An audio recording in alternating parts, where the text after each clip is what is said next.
Hello dear students, welcome back to a YouTube class. So in the previous sessions we started to study about your computer languages, that is programming languages, and we had completed all the three programming languages, that is machine level language, assembly level language and your high level language.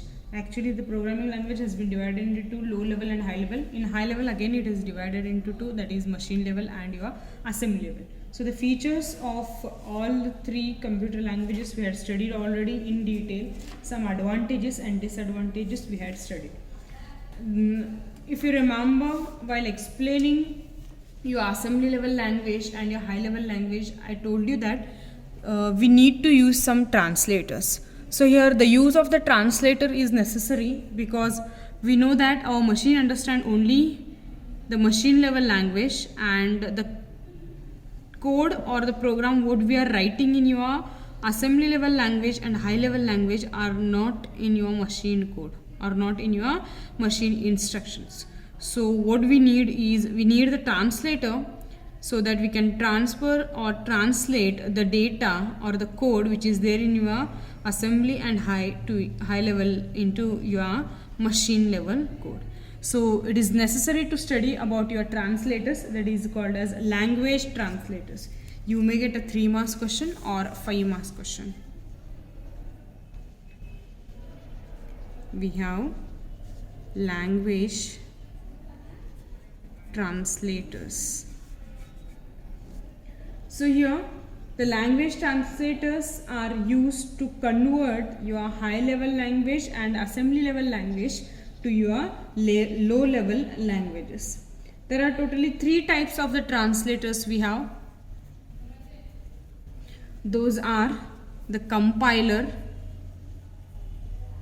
the second one is interpreter, and we have is assembler. So these are the 3 different types of the translators we use: compiler, interpreter and the assembler. So we can show with a diagram. This is your translator, then has been divided into 3. The first one is your compiler, the second one is interpreter, and the third one we have is assembler. This assembler is used to transfer the code, that is the assembly code, assembly level language, to your machine, and these two are used from high level to low level, that is your machine. This is from assembly level to machine level, and these two are used to convert your code from high level to your low level code. Then so we'll study each translator in detail one after the other. So the first one we have is assembler.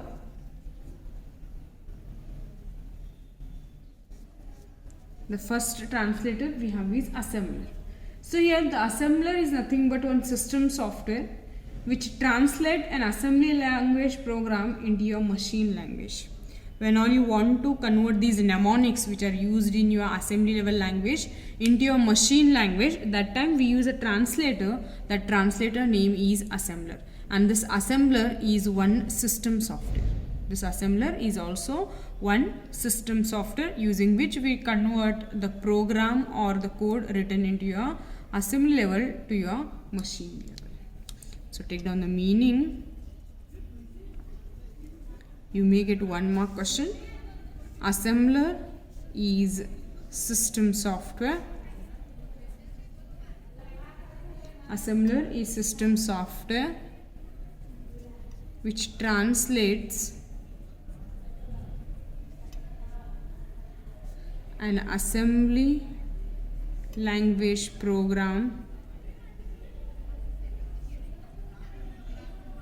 an assembly level program, language program, into its machine language, into its machine language. So when all you want to write or convert the program written into your assembly to your machine, that time we use the translator, that is your assembler. Fine. So here this assembler will recognize the mnemonics which we use in these codes. Means we know that in assembly level language we use the mnemonics to represent each word, character or the symbol.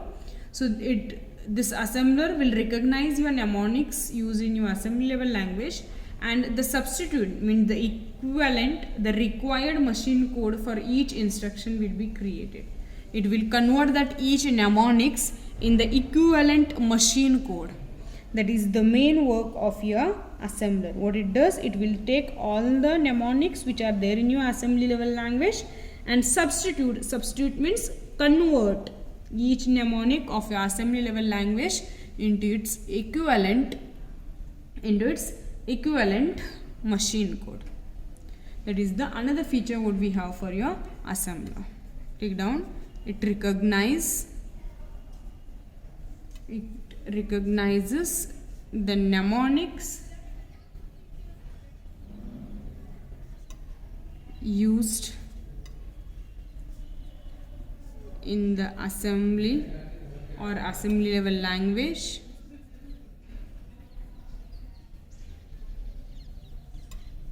and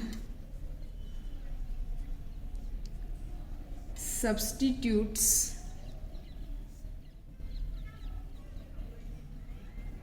the required machine code. Substitute the required machine code for each instruction. That is another feature what we have for your assembler. So what it does mainly, the code what we write into your assembly level language is called as your source code. We use a assembler which will convert that source code into your object code, means into your machine code. That is called as your machine code. We can call it as, or we can also call it as object code. Then, so this is the main process performed by your assembler. There are some examples we have for your assembler. The first one we have is TASM, which is called as turbo assembler.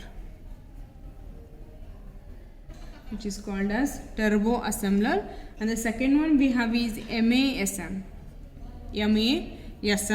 MASM stands for Microsoft Macro Assembler. Microsoft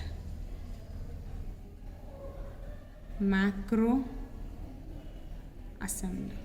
Many assemblers are there. The commonly used two examples I am giving you is TASM, Turbo Assembler, and the second one is MASM, Microsoft Macro Assembler. Done? So this is about your assembler. You have to remember, assembler is nothing but your system software which translates your assembly level language program into its equivalent machine language code. What it do is it will recognize the mnemonics which are written into your assembly level language, and the equivalent required machine code will be written for each instructions of your assembly level language. So mainly we can say that the source code which is in your assembly level language, we use the assembler and it will be converted into your object code, that is your machine code. Two examples of your assembler we have is Turbo Assembler and Microsoft Macro Assembler. Turbo Assembler shortcut you can write as TASM, and your Microsoft Macro Assembler is written as MASM. Then this is about your assembler. The next one we'll study relating to the compiler. The second one we have is compiler. So compiler is also one system software. You just remember that all the translators are the system software. All the translators are the system software. So your compiler is also one system software that translate high level language into your machine level language. Or you can call it as the program which are written into your high level languages. Those code or the instructions will be converted into its equivalent machine code. For that we use these compilers. So the program or the instruction written in your high level language are called as source code, and converting machine language code is called as object code or your machine code. Then take down the meaning. Compiler is system software. Compiler is system software that translates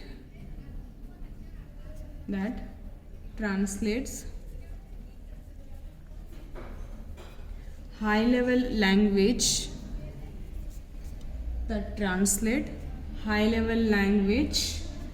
what we call it as source code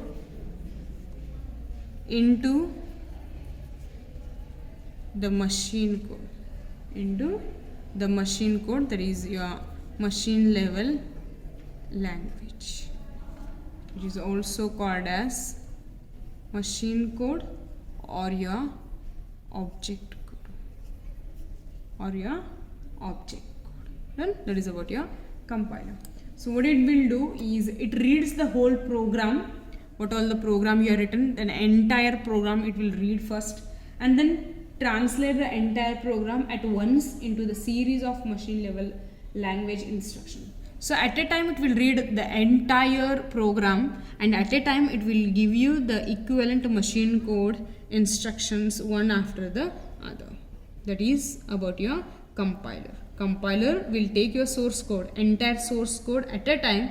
It will read all the source code lines and it will convert into its equivalent object codes, that is in the format of your machine level language. Done?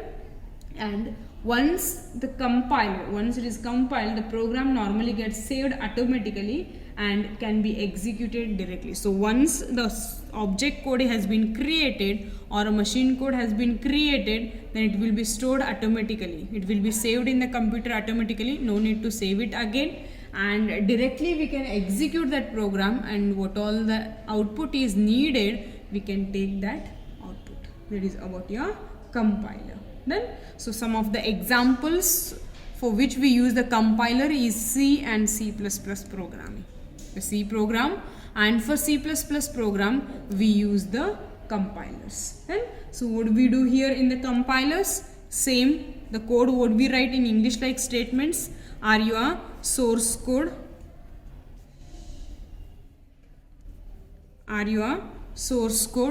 then we use the compiler which will read entire set of the program and convert it into its equivalent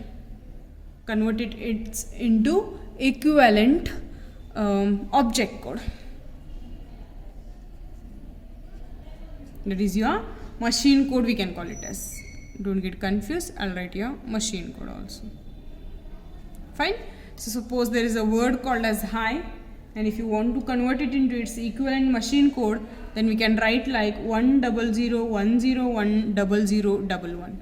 That is the equivalent of your machine code. So only hi, 2 letters, but in your combination of your object code we have these many letters, these many binary number combination, 10010101111. These are the points we have to remember. So what we do is we'll write everything in English like statements. There will be the compiler which will convert your source code into your machine code in the format of your binary numbers. Then this is your second translator, language translator, that is your compiler. The next we have is interpreter.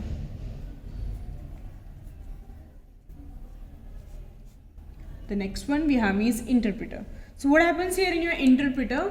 The interpreter reads once a statement of a high level language program at a time and translate it into machine level language, and it executes immediately. So what happens here is in your compiler an entire set of the program will read at a time, then it will be translated into your machine code. But what happens here in your interpreter, one line of the code or one statement of your high level language program will be read at a time and then translate into your machine level language, and then it will be executed to check your output. So it continues to read and translate and execute the statements one by one until it reaches at the end of your program. Just understand the difference between your compiler and interpreter.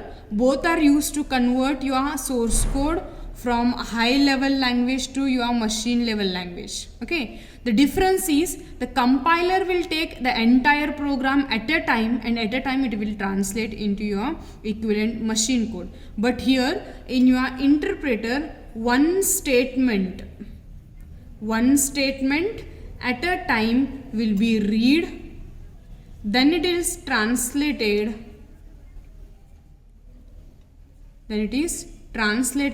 and then it is executed, done.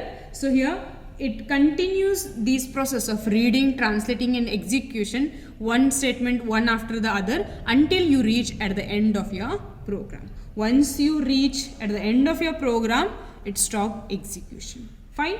So if you compare the speed of the language translator between your compiler and interpreter, the interpreter speed is slower.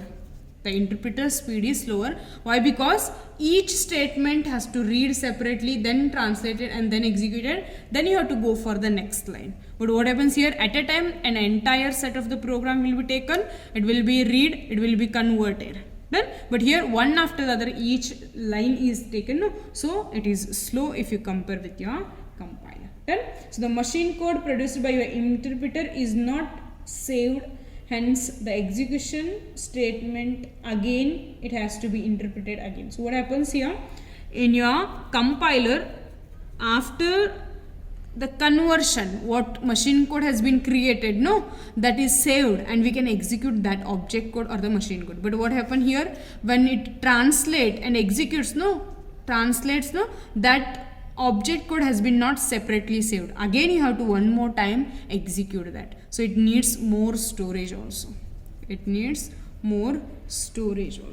Then some of the examples of your interpreter are basic and prologue. These are the examples of your interpreters. Fine. So these are the main three translators we use. Those are assembler, compiler and interpreter. Assembler is used to convert your assembly level language to your machine. Interpreter and compiler are used to convert your high level language to your machine level language. So what happens here, in your assembler, it is one system software. All are system softwares only. Okay, it is a system software which will help you to convert your mnemonics which are written in your assembly level language into its equivalent machine level languages. The source code, assembler, and it convert into machine code. Some of the example of your assemblers are TASM, Turbo Assembler, MASM, Microsoft Macro Assembler. Next comes is your compiler. Compiler is also one system software which will convert your high level language source code into your machine level language. Done. So what happens here, an entire set of the code is taken at a time and then it is converted. Then examples are C, C++, source code, compiler and object code. Once it translates, that object code is saved and then it will be executed immediately. Here in your interpreter, it will not take an entire set of the statements at a time. It will take one statement at a time and then it will execute, read, translate and then execute it.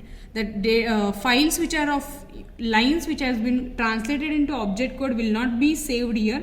One more time you have to execute. Save it and execute. The processing is slow if you compare with your compiler. Storage is needed more because here it has been not saved. Again we have to save it and then do it. Done. Some of the examples are your basic and prologue. You may get a question to write the difference between compiler and interpreter. You may get a 3-mark question or 2-mark question to give the difference between your compiler and the interpreter. So what is the first difference you can give between your compiler and interpreter? The first is, in your compiler, an entire program, entire set of the code has been read at a time and at a time it is translated. But here in your interpreter, one after the other, each statement is read and then it is translated. Then here the translated code is saved automatically and executed. Here we need to save it manually. Fine. The speed is fast, speed is low, storage capacity needed is less, the storage capacity needed is more. Example C, C++, example basic and prolog. Done. So this is all about your language translator. You may get a separate question to explain all the language translators, or you may get a separate question to explain your assembler, compiler, interpreter, or you may get to write the difference between compiler and interpreter, or else you just get a 1 mark question to write the examples for your different language translators. Fine. So this is about your translators. So the other basic points remaining are the linker loaders and the utility software. Those points we have to study. So first we'll study about linker and loader, then we'll study about your utility softwares.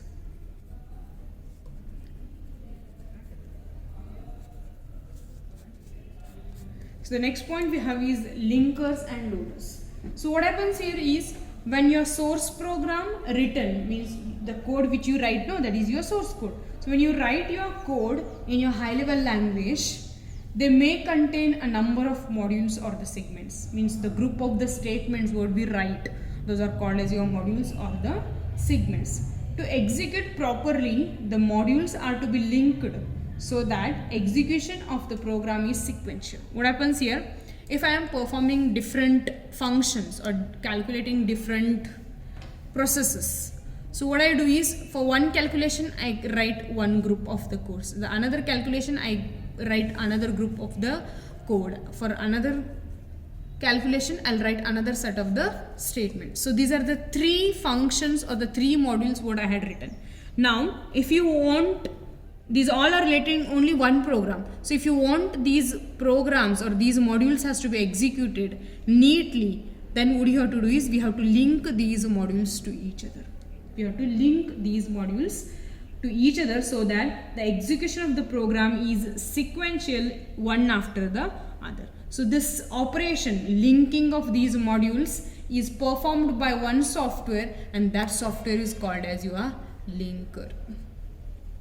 So for what purpose we use the linker? Linker is a software. Which software it is? It is a system software that links. Link is also called as combine. Okay, that will help you to link or combine smaller program to form a single program. So what I had written here, one module, second module, third module. So 3 different groups I had created. So all are relating to only one program. So what I can do is, I link each code to one after the other so that I can get a correct output. So linking these 3 modules or 3 groups to each other will done by a system software that is called as your linkers. Then it will help you to combine the 3 different modules, and that combining process is done by your linkers. Then take down the meaning.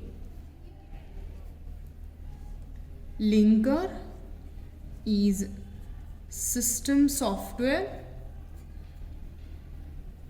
Linker is a system software that links, or you can say combines, smaller programs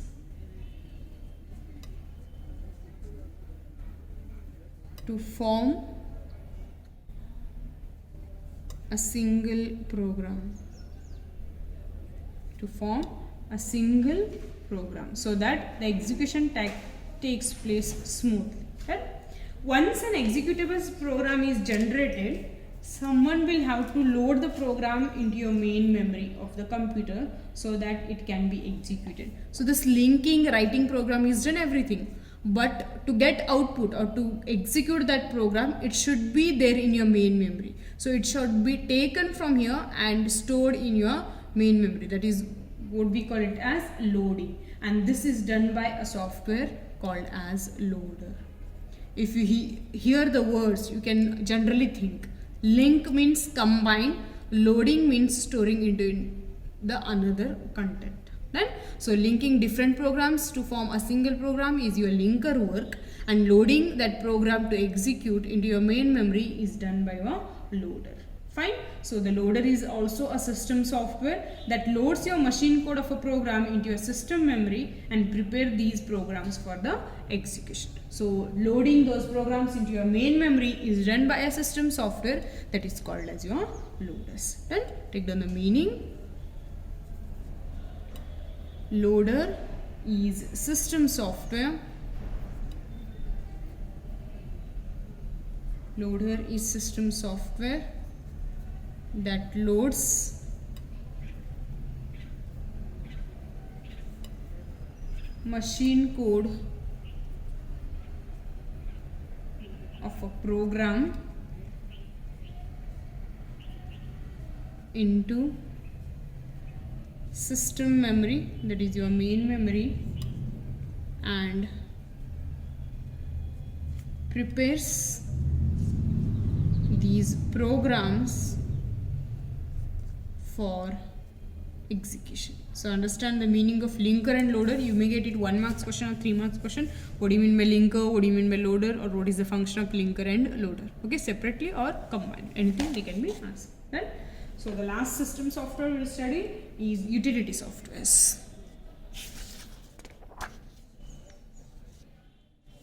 The next point we have is utility software.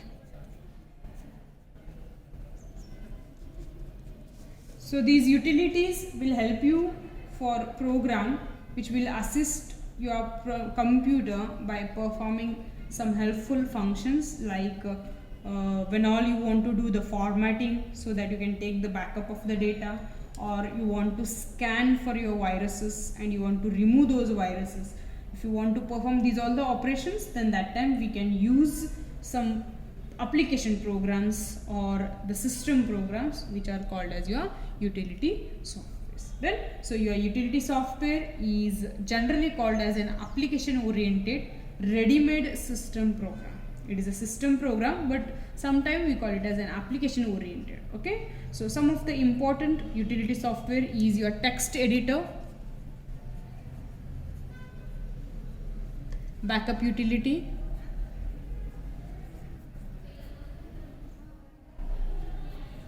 disk fragmenter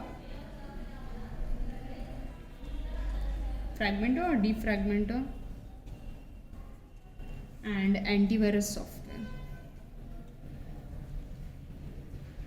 So these all are some of the example of your utility softwares. Fine. So when all you want to perform any operations which will help you to perform the helpful functions relating to your computer system, that time we use these utility software. Some of the examples like backup, antivirus, cleaning, detecting and all, those can be the examples of your utility softwares. Fine. So this is about your basic things relating to this system software chapter. I had covered almost all the points. The only left out point is your operating system. So in the next class we'll study relating to your operating system, meaning, functions of your operating system, and the different types of your operating system. If we study this much, then we can end with this chapter. If you have any doubts relating to today's class, that is your language translators, then linker, loader and the utility softwares, let me know. I'll clarify all your doubts. Other points we'll see in the next class. Thank you.